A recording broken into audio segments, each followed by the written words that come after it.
Okay, welcome back to the Cartoon Pad after a 4-year sabbatical. Michael, Marty, how you doing? I'm doing good. It's only been like a month and a half, people. I feel like you guys feel. It seems like years. Well, thanks for ruining the magic, Marty. Now you got to put it out in about a month. Well, it's a good time to say happy holidays, say hello to everyone, touch base. This is our holiday party, by the way. So this is it. The cookies are delicious. Cheers. Who's your secret Santa? Satan. Satan is my secret Santa. Oh. How are all of your kittens, Shaw? 7 of them. You have 7 cats right now? In one room. No, you don't. You don't have that many cats. I can go upstairs and I can show you something that's going to haunt me for the rest of my life. Yeah. We foster kittens, and there's so many kittens now, they've become cats, and there's 7 of them, and they're all in my room upstairs. And if I just crack the door a little bit, like 14 paws come scratching out. At some point, when the ratio becomes that upside down, I think the kittens are fostering you. Yes, I think they won't take them back. They say, hey, I got the ASPA. Shouldn't you be doing more cartoons about cats, Shaw? Because it seems to be your entire life. I should be doing more cartoons. That's true. Cats don't have any sense of humor. It's all about them. I have done cat cartoons. I mean, cats are easy to draw. They're just like fuzzy pyramids with eyes. It's good. The authority on cats is Bob Eckstein right here, who is got his book, The Big Book of Cat Names. That's right. That people should be buying for the holidays. You would think. But Bob, do you have any cats? No, none at all. I'm allergic. But you are a cat authority. Have you ever made a snow cat instead of a snowman? Oh, sure. Well, those I'm not allergic to. They don't make me break out in hives and start screaming for the woods. So how are your when you guys do cartoon batches, you do holidays like months in advance that you send into places like the New Yorker. So did you guys send in holiday cartoons like in August? I have to get on that, don't I? Yeah. No, you got some time. Michael, you got plenty of time, believe me. I'm take wrapping as up to a much big time as you want. Yes, I'm wrapping up to a big 2024. Forget 23 is over. I'm wrapping up for 2025, I think. I'm working on the leap year cartoons. Was it a leap year? Working on the leap year, and actually, to answer the question. So, I know Marty's trying to ask a question that people would want to hear the answer, really, and that is, I'm actually working on Olympic cartoons for the Summer Olympics in Paris. So I have a bunch of cartoons on that theme. The croissant toss? Yeah, I can't wait to get them rejected. Who will the audience be for these? Who are your intended victims? How dare you? We've been away for this long and you're already back making. Wait a minute, you quit cartooning. Let's back this up. Good. Have you come back into the fold? I'm only sharing this with you, a close friend, you and me. We're like Daryl Hall and Oates. I'm going to share this. Yeah, that relationship's going great. Yeah, you're not going to be Simon and Garfunkel. You're not going to be hauling. You're not going to be hauling my oats anytime soon. So I'm not going to say this on the podcast, but between you and I, it's a very fluid thing. It depends on what week you talk to me, whether I am still a cartoonist or if I quit. But I am doing cartoons for small markets. Are you implying that I have to edit this out? No. Okay, good, because I'm leaving all this in. Yeah, leave it all in. Of course. So we want people to know where Bob is on the ever-changing dial of have I quit, have I not quit? I love cartooning. I hate cartooning. Let me clarify something. Let me clarify this. When I said I'm only talking to Michael about this, that doesn't mean we have to cut this. I'm inferring that only we're the only listeners of the podcast. Not only that, but it was in your newsletter, so I know I saw it. Yeah, but you know what happened? Really, what happened was I got approached by small markets that said, "We're not doing submissions. We're not looking at cartoons, but if you got something, we'd consider buying it." So I'm not going through the usual submission process, and it's not like the New Yorker; it's these smaller places, and it's not, of course, the big money. But I am doing cartoons for them. It's like pocket change. Can you name names or I can name one name. I'll tell you because it's kind of sad. I used to work for Reader's Digest and yes? get paid $800 a cartoon. Yep. They asked to buy a couple of cartoons from me, and the rate now is $50. I thought they bought them all from the cartoon stock now. That should They be a do that lot too. higher compared They do that to too. what Weekly Humorist. I mean, Weekly Humorist is like me and Readers. Did you say Reader's Digest or Writer's Digest? No, Writer's Readers. Digest, I did two cartoons for Writer's Digest this morning, and they pay way more than Reader's Digest. Now, for the listeners at home, Weekly Humorist now pays $550 a cartoon. Marty will also he'll give you $800 for two cartoons. What's So happening? please submit them in. He's like probably one of the biggest markets now. But $5.50 is $5.50. Yeah, it's $5.50. Yes. Let's clarify that. Yes. Yeah. Please. Clarify that. It's $20.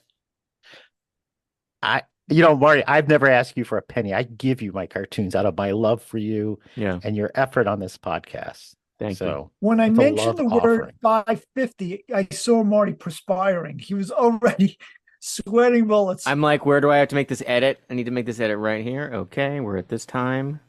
Mark it. But yeah, it's interesting. Like everything, because I know that we talked a lot about Substacks, and we've talked a lot about basically like the new economy of being a creative person, because that's what everyone's doing on Instagram or Substack or whatever. It's like, how can I monetize everything myself? How can I not need a gatekeeper or a publication or a platform, and I can just sell myself to my fans for $2.99 a month or $5.99 a Yeah. month, and just get them to pay me. And that's kind of what it's become. And still people are going to do cartoons, but it's like I'm selling directly to my fans only, and they're going to buy prints directly from me, or they're going to buy things like this from me, or they're going to subscribe to a Substack from me. And it's not even like it's not about batches or whatever. That's like the primary focus anymore, because it's like there's too many people doing the same thing for too little money. It's that's like case by case. Yeah, I gotta go Students now. asked me about this. Michael, you want to say something? You go first, but then I No, want to no. Well, ask. it's just I don't know. This befuddles me. I'm befuddled. You go ahead, Bob. Well, it befuddles a lot of people, and it's the top question I get from students, or when I speak at like a session made up of people who are aspiring to be cartoonists or writers, and it's just case by case how you can find a solution. There's different ways of going about it. One example is I was stranded at this place in Miami. I went to the Miami Book Fair, and I was standing with this woman at this place where we're waiting for a ride to get to a meeting that never arrived. And I got to talking to this woman, and it wound up being Heather Cox Richardson, who is the #1 Substack newsletter, who writes the Substack Letters from an American. And she was explaining to me that she wasn't really doing much of anything up until she did a newsletter. Money-wise, it was hard to make money as a freelancer, blah, blah, blah. A newsletter now, though, she says, has made her so wealthy, and it's skyrocketed. Now, that's not the answer for everyone, but everyone has to kind of find a lane to go in and see if they could kind of monetize what they do. So I have a question, Bob. How many Substack newsletters do you get a month? Well, I put out like one every 2 or 3 weeks, and there's one that's like free and one that goes to subscribers. And I've only been doing it for less than a year, so it's kind of in the beginning. So, but how many do you receive from the this vast amount of talent that wants to send you content. I'm confused. You're asking How how many many do people you volunteer? how many do you subscribe to? Oh, to me personally, I only subscribe to maybe two, and I get free about 50 from people ask who asked me to please like support them. But as much as I would want to support them, as you can guess, like 50 newsletters is too much. I don't read them all. But like today, Joe Duffy sent me one, and his is really good. And I try to read it and I try to read other people's, but it is hard to read them all. You have to kind of pick and choose your favorites. I know you have 50 Substack newsletter articles about people's fascinating lives, and you have to wade through that and decide if you want to spend $2.95 to get even more content. Exactly. So you have to find something that's a unique voice. Like if you were, for instance, like you were talking about fish decoys in Minnesota, and it was like such a niche, I think that there would be a thirst for that. But if you're going to talk about like humor in general or just writing in general, well, then you're mixed in with the other like 3 dozen newsletters you're getting. So you have to find a way of why someone's going to open up your Substack over the others. But like Fascinating. everything, there's a saturation point that once we hit it, Yeah. none of it's going to matter, right? Like you can't subscribe to this many. It's just like you're subscribing to the internet, and the internet is coming to your inbox, and you have to Yeah. read Yeah. everything piecemeal. Like it's crazy how things move, and the next thing will be Yeah. something else, and everything is just coming at you. But the amount of subscriptions that an individual can have, there's a limit. And I think a lot of us have hit a limit because I'm getting all these emails from Paramount Plus, Netflix, Hulu, and they're all telling me that they're increasing their monthly fees. And they're all doing it at like the same time. So I'm getting an email and it's like your Apple TV is going from not, $9.99 to $13.99, and your Hulu is going to this to cancel your subscription, go into your subscription, settings page, and they're all doing it at the same time. And we all can't pay more for all of this garbage. Like we all used to get this for free, and we would just watch TV commercials, which I love. I love TV commercials, and I don't understand why the commercial model stopped working because we all like buying stuff constantly. And I like to know what the new stuff is. Yeah. Yeah. Well, I want to ask you both, what is your favorite things though? Just take a positive spin on this. What is like the one thing that you are staying with that you'll look at and you follow religiously? Marty, I'll ask you first, and then Michael, you share what What do you yours mean? favorites. Like what do I watch? Well, anything. It could be a person. I mean, do you have a certain comedian or newsletter or something I that you have a say, neighbor that I'm going leaves to their follow them? windows open, and I'm kidding. I'm not telling you about that. But what do I constantly read? I always read, Jason Chatfield is really good at getting your attention. He's good. He's good at it. I'll give him that. He's a talented guy, and he is really good at hooking your attention with interesting stories, funny quirks, little things. He's so good at it. He's funny, he's talented, he's a nice person. It comes through in his writing. Every time he sends me something like an email, say, I read the whole thing. That's I'm good. interested. He has a nice Yeah, I little read life. his stuff too. I think I it's agree fun. with you. I love his dog. I love his little misadventures. I, you know, I'll subscribe to reading about what Jason Chatfield's up to. But, Okay. there's a point where I can't fit more than, I can't have two Jason Chatfields I have to read about, or six, or 15. I don't care about that many people. I can't follow it. Or So Bob. I read Bob's. I have to Bob. say, I'm a little smitten with Hillary. She's like, she's Shaw like the sent me a gift subscription to Hillary yes. Campbell's Substack. So, Shaw's out here, She Hillary Campbell, promoting the she's into Substack. film. Yeah, she's into film noir too, which I enjoy. So I can't commit though. I don't want to be too big of a presence in her world, I can't commit. I can't commit to a long-term Substack relationship. I went to Emily Flake hosted a show at Caveat a little bit ago that was Funny on Paper, which is New Yorker cartoonist doing a live show, and Chatfield was there, and Emily Flake was there, and Hillary Campbell was very funny, and she was on it. She's delightful. She is delightful. She did this live drawing thing. They do like games where they get some suggestions from the audience, and they kind of ask like 9 different things, and then they kind of facilitate a comedy thing where they put it all together, and then Hillary had to draw something that illustrated this almost Mad Lib situation, and she drew it was fantastic. It was funny. It was well drawn. She did it under pressure. You're on stage with all these people looking at you, and it was great. And I was so impressed. I was like, that is a great picture. That is funny and precise, and it fit exactly what the jokes were. And it seemed effortless the way she did it. And she was like, no, it's not good. No, I don't love it. And I was like, that is fantastic. It was like God, I can't even remember. It was like a hippo ballerina type. I don't know. It was like a zoo animal. I can't remember what the zoo animal was. It was an animal dancing.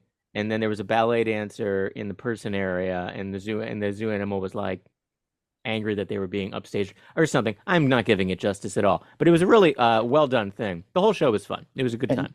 And she had a half-liter of Chardonnay in her too, so she loves the white wine. She loves the white wine on ice. On ice. Anyway, so hers has a kind of a slapdash. Kind of like let's wing this shit, and I sort of enjoy that. She's a fun personality. That's good. I mean, it's a different type of Substack and audience. Mine is more following up with me quitting teaching, not wanting to be in the classroom, but doing classes in a way for writers. So I kind of include some material, but I also want to keep on doing sort of the lessons that I was doing in school. So Bob's a little bit more curmudgeon-y. He has a bit of a curmudgeon angle. I want to have a curmudgeon's newsletter. I just want to get off my lawn, get out of my email. What I think you should have, Shaw, is it's like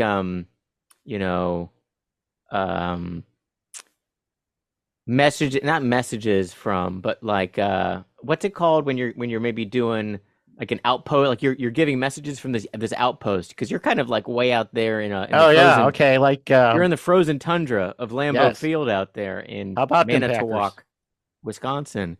So it's like, well, what would it be called when you were like sending not telegrams or cables from the frozen land? It would be dispatches. Dispatches. That's exactly right. Yes, it's a dispatch. So you could do I like that idea. Like a cartoon dispatch. Cool. Are either of you familiar? Maybe I've talked about Charlie Barron's and the Manitowoc Minute. No. Yes. Oh, he's a comedian, and he's, I assume, popular. But he started out with a bit called the Manitowoc Minute, and he went out to LA to do stand up. And basically, when he started bombing, he just rolled out his that whole Wisconsin thing, and people love it. So maybe I'll do the Wisconsin thing. Michael, you should have that angle of like a pirate radio. There was this really cool documentary about the band the which was like one of my favorite British bands. This guy was really a one-man band, and he kind of just disappeared. His brother passed away, and then he just went under. No one heard from him again. And then he resurfaced recently doing a pirate radio, and he does this out of London, and he plays his hits, and you would know his music if you heard it, but something like that where you do something verbally, I think it would be great. I think it's the That's the Oxford. It could be it's an entrepreneurial spirit. The depressing drawing dispatch. We need like that's good. I need career counseling. I like where you guys are going with this. I like you bought the equipment. Yeah. You invested in the mic. You got to go all in now.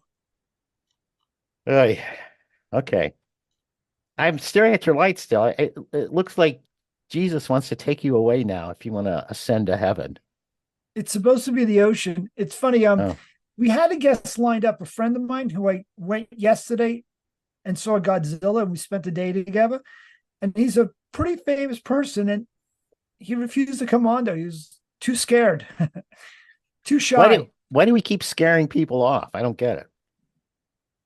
Shaw's he puts people in the hot seat too much with his You hard-hitting know, questions. we want pointed questions. We want snappy answers. We want to get to the bottom of things. Okay, we're going to get to the bottom of it right now. Then Oh I'm boy. getting to the bottom of my pint of Guinness. other podcasts are very, very soft. They're very friendly. Everyone's very sweet. The questions are softball, and you have a sense of humor that comes from a different angle, comes from the back door and hits you, and it's unexpected. And a lot of people get nervous about being on the air. And I can tell you, I can give you a list of people who are afraid to come on. It's not like this is live, you know. It's I mean, I tell them it's taped, and be like, God, Marty cuts out 95% of. And if Hillary ever comes back on, I will promise not to come from her back door. Okay, so gonna have to cut that out. Lord, come cut on, that out. Jesus. I don't know. I mean, I like the one podcast I've listened to some just because my wife likes it is Smartless. Oh, I love Smartless. Yeah, but they're very sassy. Yeah, no, but Smartless was better early on. They themselves are such kiss assers now. There's a lot of flattery and a lot of back padding that becomes a little bit much. We do the same thing when we introduce. Let's do lunch. Let's do lunch and talk about it. Yeah. Okay. Smartless. Smart. Last. They had on Michael Stipe recently, who I like a lot, from REM. And John McEnroe. I love John McEnroe. He was my role model for my behavior. You can't be serious. Baloney call. Thank you. And meanwhile, his brother is so sweet. I had a chance to watch the Open last year with his brother Patrick, and they're total opposites. Patrick, I grew up with tiny bit in junior tennis, growing up in Long Island, and him and me played at the same places. So Bob, you were sort of a tennis protege, weren't you? I mean, you were aspiring. I still play pretty seriously now. I play in a pretty high-ranked league now at Columbia University. Wow. It's on the pickleball. Oh, God, pickleball. Jeez. I got to tell you, I did a piece for Smithsonian Magazine about Royal Tennis. I did all this research about the old-fashioned King's tennis. And slowly, their bosses got me to switch the article and pivoted it over to pickleball. They kept on saying, you should mention pickleball. You should do more about the pickleball in the article. We like the pickleball portion of the story. Can you expand? You know what? You got so much pickleball in there, you might as well take out the tennis. And now it's a piece about pickleball. Pivot to pickleball. Your last New Yorker cartoon was the pickleball cartoon. There's another podcast that I love called Funny Pages and Sunday Pages. It's really great by Greg Fitzsimmons. And he just announced that he lost his studio and everything because the building was sold to a place that's converting everything to pickleball courts. It's terrible. Speaking of losing everything, Marty, are you still homeless? No, I mean, I still have a home. Didn't you start a hotel? I had to, well, in preparation for what was gonna be a situation where my rent was gonna double. Right. I have 2 extra bedrooms because I live in a gigantic castle, and but I like to live by myself, just rattling around a huge place.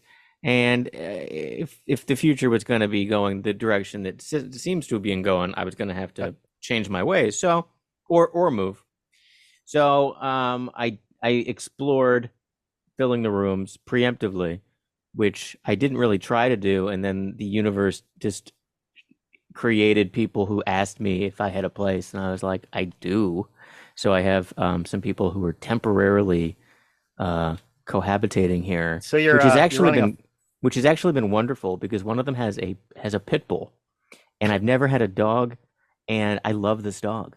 This dog is this female 7-year-old pit bull who is calm, never barks, always sleeping. Her name is Whitney Houston, and it's just like this wonderful experience that I've never had before, having just like a dog That's around the very house. 40s. You're running a boarding house. Yeah.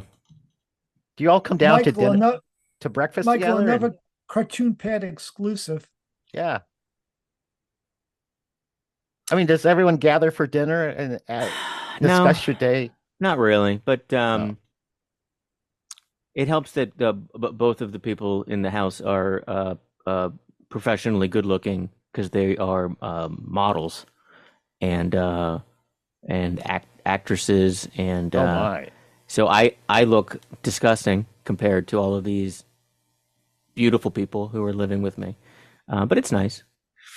Um, yeah, but even more of a plot twist. Like I did all this stuff because I thought that in the future and then it doesn't really matter because the building is being foreclosed because the owners didn't pay some sort of a huge balloon year $1 million loan that they took Oh out. Lord, they turned So their house into yeah, an ATM. So what's going to yeah. happen? They're going to be sold on the I don't courthouse know. steps. I don't know, Shaw. There's a lot of stuff happening. Old There's Marty's. shit going down everywhere. Yeah. So apparently, if they lose and they don't and the bank gets it, it's going to be like auctioned off or something. So Yeah, it'll I'm be keeping. a or a short sale. Yeah. You could probably buy your house. I've looked into that. I've actually found some people who are interested in going in on buying a residential rental, and there's apps you can download that they're apps, but they're like Zillow, but they're for auctions, for foreclosure auctions. So I have an app that has a search, so I'll be at least notified when my home is up on the auction block. Because Welcome to I Realtor Talk with Marty Dundix. Yeah, it's I was gonna interesting. say, right at this point, we lost everyone. You're gonna Yeah, love it, or you're gonna love it or list it. gonna have to cut all this out too. We're not gonna have anything left. Well, we could try talking Oh, about cartoons. We did that. That's boring. God, yeah. cartoons. I'll mention one quick story, and then you could jump in and tell me your cartoon story. I went up to Rhinebeck and met with Michael Maslin and David Borchardt, Peter Steiner, Ken Crimston, Robert Layton, and we all went up there to discuss cartoons and the State of the Union. And then I also went and I saw Danny Shanahan's archives. His old house, Danny passed away. His work was all stored in this little cottage, and I had access to all these bins of all his covers and cartoons. And it was pretty amazing to see hundreds of his cartoons everywhere. It's like, how did he get it all done in one career? Did you steal anything? They gave me a couple of cartoons, they being the widow and the family. Danny's family had left me a couple of pieces. And they gave me my choice of what I wanted to pick. And today I just framed it. So, Bob, what is the state of the cartoon? I'm fascinated by that statement. It's funny. Everyone has their own like take on everything. I was talking to Peter Steiner, who had stopped cartooning, and now he's back, and he's doing some cartoons, including for all the places. Other people, I can't mention exactly who because I know that they want to say it on their own terms, but there were a couple of well-known people who have quit and have said that that's the end. You know, You mean you, Bob? no, not me, Okay. but other people said, enough is enough. And, everyone has their own take. Other people are delighted with the way things are going because in their particular world, their little universe, things are doing well. It all depends on who you speak to. And some people, of course, have a writer's block, and other people are going through a creative surge where things are going good. So it kind of like depends on each person. Well, Bob, you sort of pivoted back to your illustrative style, haven't you? Because I was being told by someone, gave me great advice, and they said, you could continue doing what you love, but you should really make a living doing what you do best. And they convinced me that I'm better at doing illustration and that the cartooning thing is something, as much as I love doing, maybe I'm not doing it well enough. I'm not good enough at it. And I could continue doing it on some small scale, but I shouldn't be putting all this pressure on myself that I have to make a living from it because maybe I can't. Well, that's And true. I mean, cartooning has never been the day job for me. I mean, there is no way. I tried it and it's too much work. I think that there's other factors involved with you, and I think one of them was luck. You were not here in New York City, and I think when Bob was the cartoon editor, if you were at his office and you had been closer with him and had a relationship with him face to face, I think you would have appeared more in the magazine. Would you agree? I don't know. I used to see Bob a lot when I was actually a copywriter profession. I was doing more copywriting for him than cartooning at one point. But in that case, I wondered, was that a problem that he saw you as an employee at the cartoon bank, and only when you left the cartoon bank that he would see you more as a cartoonist? No, I don't know. I blame myself. I'm not a likable person. No one, I why would do you? blame you on some things. I wish that you would put out more output. I mean, if you ever get going, you'd be non-stoppable, but you're not getting going, so you're stoppable. I'm stopped, man. I'm stopped up. I appreciate all this advice, Bob, really. No, but if I could draw more work out of you, I feel like it's just a question of you doing more output. All right, I gotta go draw. I'll see you guys later. Hey, Michael, I wanted to have on as a guest one of the most mysterious figures, in my opinion, in New Yorker history, um, Let Ariel me. Mulvey. And I tried to get in contact. I Oh tried to get his yeah. phone number from a mutual friend to invite him on. So you were talking about output and wanting to do that much. The story I remember from him when I had lunch with him was that the New Yorker gave him notice that they had better get the finals that he owed them. And he accumulated 50 OKs that he owed the magazine. And he decided he was at lunch at Pergola's when he said it was such a high number. It was just so much to do. There was no way he could do it. So he just turned his back on everything and just walked away. And I think he went to the Midwest. He was married. And at the time, he was also an actor. And you married a doctor. Yes, that's right. I'd walk away And too. so he kind of like, it was like overwhelming to have all that success all of a sudden. I think that His you're style was allergic very to success. minimalist too. I could, there I liked his work, but there wasn't a lot to it. It's not like he couldn't churn Yeah, out. but there is a lot. There was a lot to it. The thinking was there. In the same I way know, your but the cartoons thinking don't was have a already lot of done. lines. These are finals. This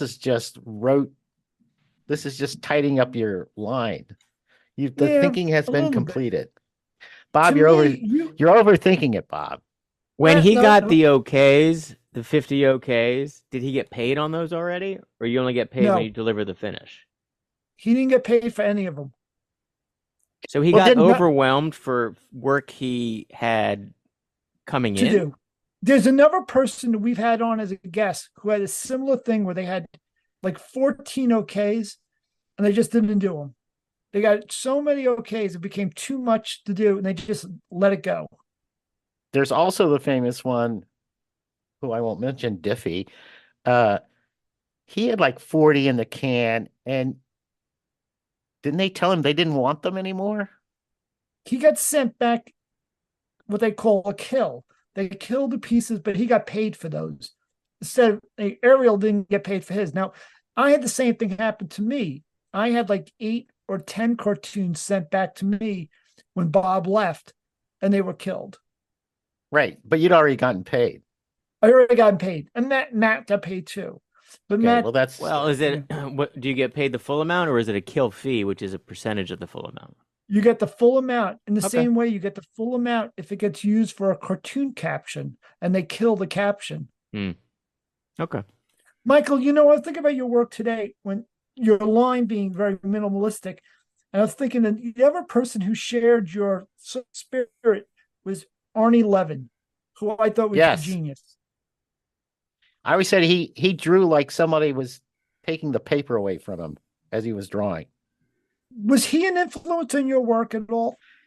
Yeah, yeah. I met him when I went to the Algonquin little festival, and he just sort of disappeared one day, and never appeared again.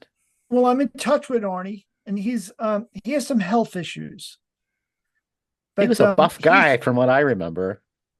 yeah, but he's up there in age. Now he's the guy who used to get really tattooed, and he was a biker. He's like so different than what you would consider the typical cartoonist. The first cartoonist I met was Leo Cullum, this Right. very distinguished guy who was like Cary Grant, who was an airline pilot for United. I think it was United. And he has so much elegance and stuff.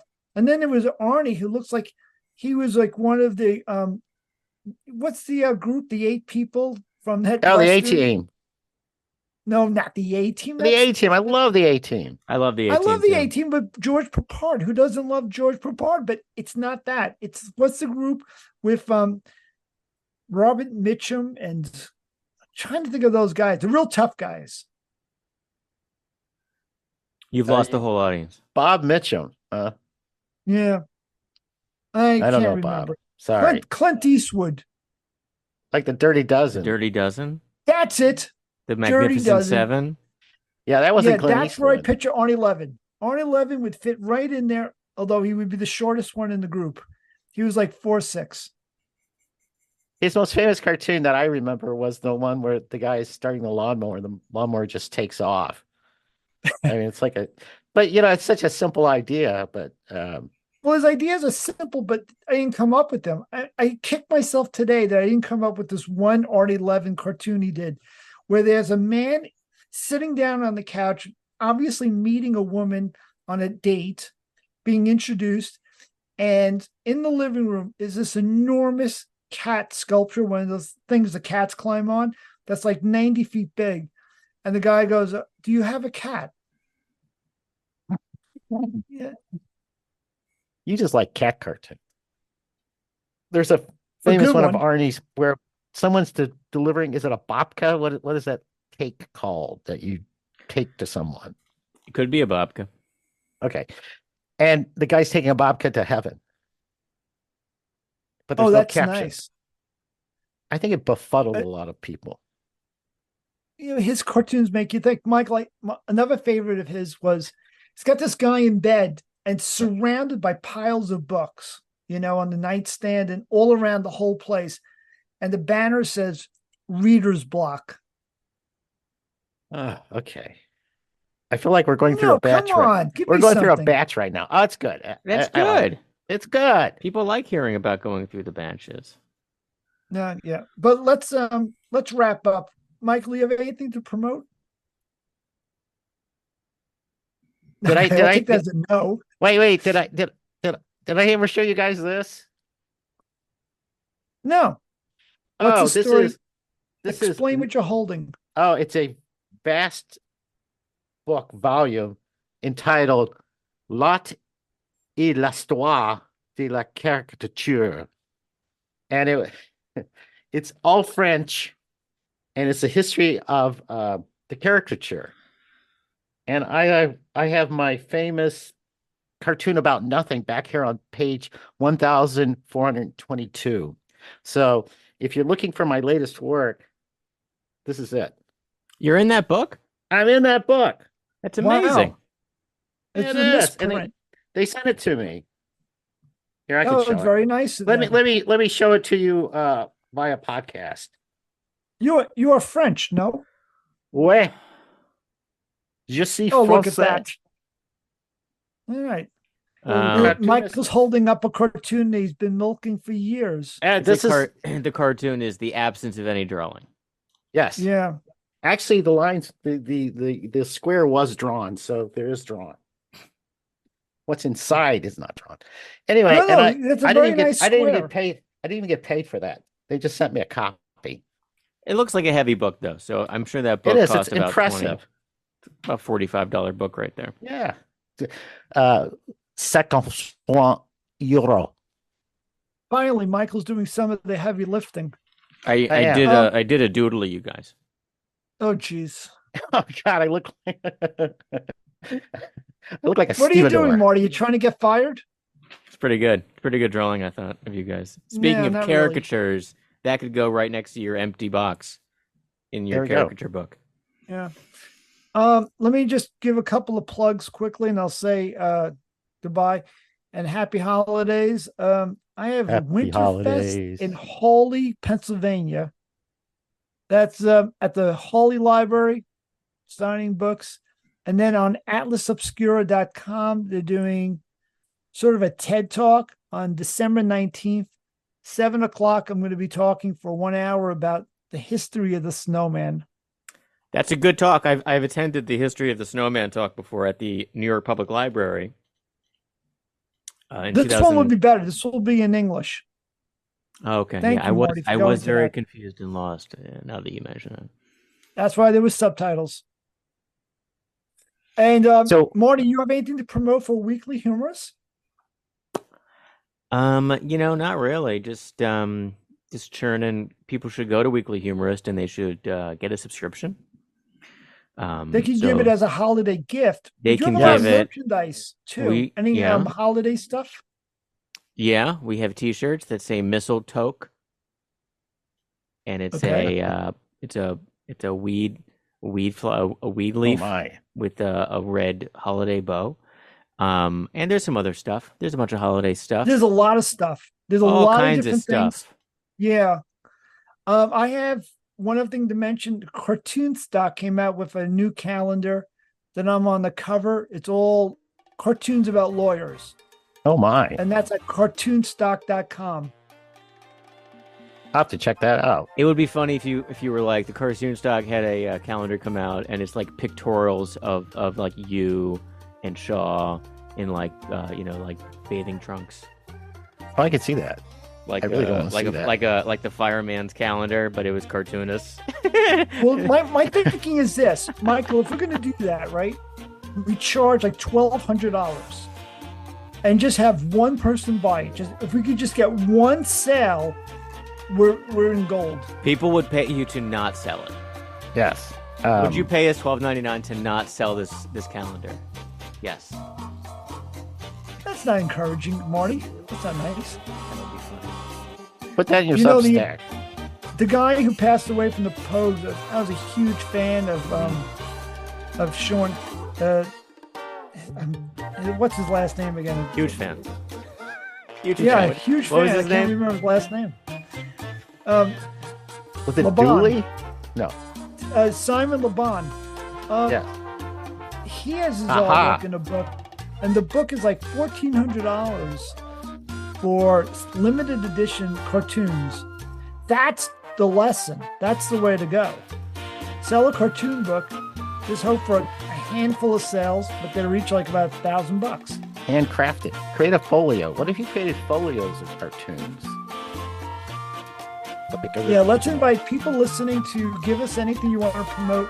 If you want to come out with a book for $1,200, let us know at the Cartoon Pad, and we will mention it at the next episode. Let's have a pitch competition.